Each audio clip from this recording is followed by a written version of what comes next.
حضرات گرامی کا چاہے میرا کوئی بیٹا ہو، چاہے میرا کوئی بھانجا ہو، یا چاہے میرا کوئی بھائی ہو، اگر وہ مسلم لیگ کے ساتھ ہے اس کی اپنی مرضی ہے، لیکن میں مسلم لیگ کا وکیل کبھی بھی نہیں بن سکتا۔ اگر کوئی میرا بھانجا، بھتیجا یا بھائی جو ہے وہ تحریک انصاف کے ساتھ مل جاتا ہے، حضرات گرامی قدر مجھے اس کو ملنے کی کوئی پرواہ نہیں ہے، اس لیے کہ میری نگاہ وزارت کے اوپر نہیں ہوتی، میری نگاہ مشاورت کے اوپر نہیں ہوتی۔ حضرات گرامی قدر نظر اگر میری ہوتی ہے تو جامع کوثر پہ ہوتی ہے، نگاہ اگر میری ہوتی ہے تو شفاعت محمدی صلی اللہ علیہ وسلم کے اوپر ہوتی ہے، اور اللہ تبارک و تعالیٰ کے فضل و کرم سے میں یہ بات برملا طور پہ کہتا ہی رہوں گا، مجھ کو شاہوں کی حشامت کا سلیقہ ہی نہیں، زہیر کے لب ہلتے ہیں پیمبر کی ثنا خوانی میں۔ حضرات گرامی قدر اللہ تبارک و تعالیٰ کے فضل و کرم سے شرح صدر حاصل ہے کہ حضرات گرامی قدر انسان اپنے انٹلیکٹ کو بیچ کر، انسان اپنی ذہانت و فطانت کو بیچ کر،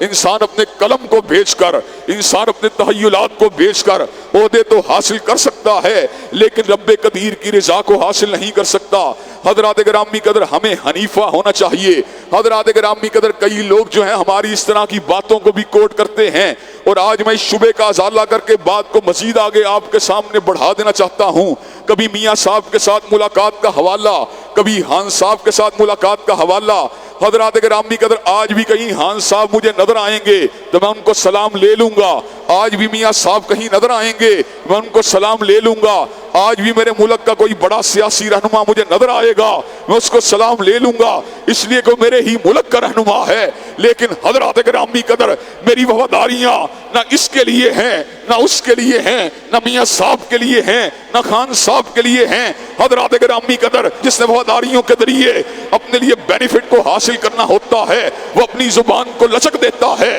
وہ اپنی زبان کو گول کرتا ہے، وہ اپنی زبان کو بوڑتا ہے، اور جس نے اللہ تبارک و تعالیٰ کی رضا کو حاصل کرنا ہوتا ہے اس کی نگاہ نہ میاں صاحب کے چہرے پہ ہوتی ہے، نہ خان صاحب کے چہرے پہ ہوتی ہے، نظر اس کی اگر کسی پہ ہوتی ہے یا رب کے قرآن پہ ہوتی ہے یا کالی کملی والے کے فرمان پہ ہوتی ہے۔